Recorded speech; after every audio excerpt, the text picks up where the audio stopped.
Hey Exiles, PoE Academy here with my Hipster League starter build guide for 3.17. You don't like the totem playstyle or don't want to start Seismic Trap again? Well, you might enjoy this build instead.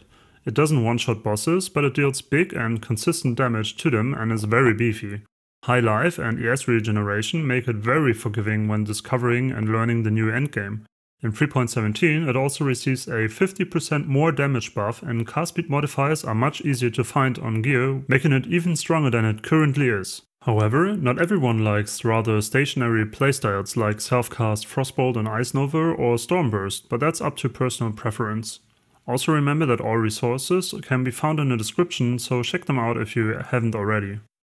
So, how does Stormburst work? Well, Stormburst is a channeled spell skill that creates orbs of energy which deal physical damage, half of which is converted to lightning damage in an area of effect. The orbs deal damage at an interval of 0.4 seconds over a base duration of 1.2 seconds. Channeling Stormburst creates a cluster of pulsing orbs that follow the mouse pointer. Enemies can be hit by multiple orbs, but the orbs spawn in a spread out pattern resembling bulk shot.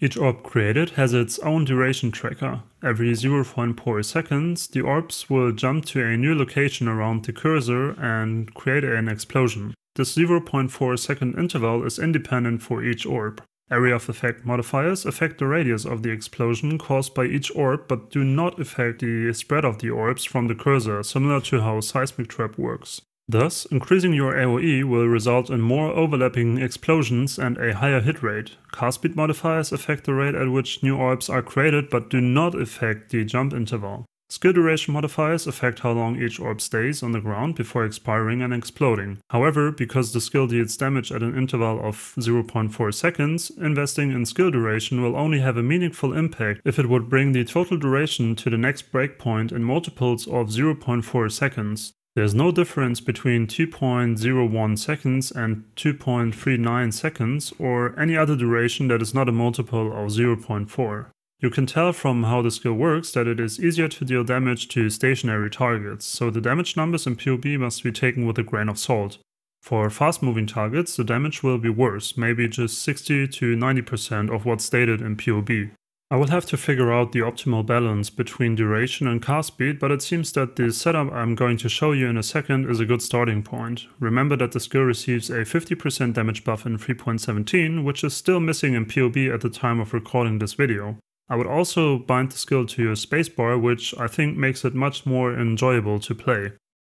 This build scales its damage by taking powerful crit staff nodes, skill effect duration nodes, cast speed nodes, and the Iron Will keystone. With support skill gems like Infused Channeling, Increased Critical Strikes, Physical to Lightning, Inspiration and Faster Casting, we reach very high DPS numbers with rather little investment. You can swap in many other gems too, but keep an eye on the mana multiplier. We want to keep the mana cost below 8 to channel Stormburst without any mana issues. We choose Inquisitor as our ascendancy because it is well-rounded in particular for this build. Righteous Providence and Inevitable Judgment provide a lot of crit and free Elipen. For our defense, the life and ES regeneration from Pious Path is extremely helpful. But not only that, Sacred Ground and a Vitality Aura are enough to sustain the degen of Righteous Fire, which lets us deal 30% more damage, but more on this setup later. Because this build makes it easy to scale damage, we can invest more into our defense to survive incoming damage while we are channeling, and we must do so because we are stationary while we are channeling. To become beefy, we pick up many life, block and maximum resistance nodes.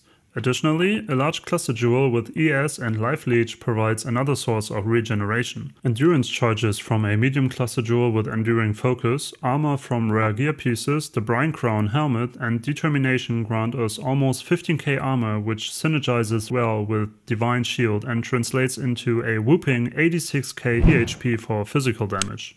On top of that, we also reach 64% block for attacks and 42% block for spells with Glancing Blows. A Staff Mastery grants 2% of ES and life recovered when you block, which is another great layer of defense. We also reach 40k EHP for elemental damage in the current setup. Chaos damage is a bit of an issue, but with some investment in chaos resistances on the tree and the gear plus an Aziri's Promise, we will also reach 18k EHP for chaos damage. These numbers increase a lot when we use our emergency button Molten Shell, which I will show you later. An important acquisition for this build is a Thread of Hope jewel, since it enables better pathing in the tree. Unfortunately, Cyrus and his conquerors are now side content, and we now have to see how expensive those jewels will become. But don't worry, if you can't afford it early, it just makes the tree a little less efficient. Aside from a 6-link Stormburst setup, we also use a 5-link Orb of Storms utility setup, which is responsible for almost 20% of our total damage. We obviously want to add some auras like Vitality, Clarity and Determination, or Heralds instead of Determination if you want more damage and even better clear. Other than that, I'm still working on an animated Guardian setup. Frostblink is actually a good movement skill for this build, since we can continue channeling Stormburst while using it. If you want to go far or fast, Leap Slam with faster attack seems the way to go. Last but not least, an RF setup is a must once you can sustain it. Unfortunately, the life and ES regeneration granted by the Inquisitor Ascendancy is not enough to counteract the degen from Righteous Fire. By using a Glorious Vanity Timeless Jewel and its Corrupted Soul Keystone, we can solve this degen problem by letting 50% of the ES damage pass the energy shield. Since life regeneration is much easier to obtain for us, this is a huge win, and RF can now easily be sustained. Paired with the ES and Life Leech nodes on our large cluster jewel, we regenerate a lot more life and ES than we lose.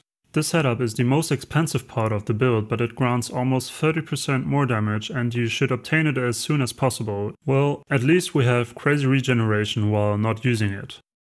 I really wanted to make Trickster work again, but it's just too weak defensively. The regen from Inquisitor is too good to pass on, which in itself provides a big boost to our defense, but also enables the Righteous Fire setup. Additionally, the left side of the tree offers much better defenses for stationary spellcasters than the right side does.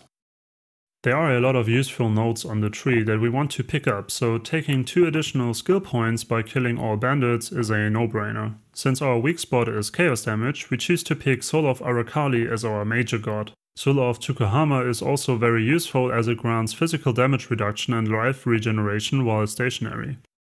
This build greatly benefits from 2 particular items. The first one is the Brian Crown Helmet, a unique item that is very obtainable in Trade League. Every single stat on this item is awesome for the build. However, you must be lucky to get any Stormburst enchant on it or farm the enchant yourself. The second item is Itziri's Promise. Unlike most builds, we can take advantage of both damage as extra chaos damage mods. This grants a huge boost to our DPS, and the chaos resistance it grants also fits perfectly into the build. I recommend enchanting it with increased effect to make it a big damage button for more difficult enemies. Call of the Brotherhood is a nice addition and makes the build much safer because half of our lightning damage is converted to cold damage, letting us chill and freeze enemies. A single -3 mana cost for channeling skills craft on either the amulet or a ring is enough to sustain Stormburst without any mana issues. Without it, you have to pick reduced mana nodes on the tree. The other rare items are just generic ones with life, ES, armor and resistances. There are 2 Besson slot stats on rare items though. The first one is gain maximum life as extra maximum energy shield mod on the body armor, and the second one is a gain physical as extra lightning or cold damage mod on the amulet. Check out the POB in the description to see what items are recommended at what stage. There's an early mapping setup, an endgame setup and a late game setup that you can draw inspiration from. As you can see, the build easily reaches 1 million DPS with scuffed gear, and it goes up to around 2.3 million DPS with decent gear. Remember that this is before the 50% more damage buff in 3.17. It also has very good scalability for late game, since you can reach much higher numbers with endgame crafting. I will level this build by using Stormbrand for clear and Wave of Conviction for single target damage. There's a video by Balar showing you a speedrun until Kitava in Act 5 with a very similar build. Definitely check out his content as it will help you to really speed up your leveling process. I also included several leveling trees and skill gem setups in the POB for convenient leveling. One last thing though, if the starter doesn't turn out as good as I think it is, there's always the option to fall back to a regular Stormbrand Inquisitor build. It would be very similar in terms of the gear and the passive tree. I don't think that this will be necessary, but it's always good to have a backup plan, right? Happy hunting, Exiles, and see you in the next one!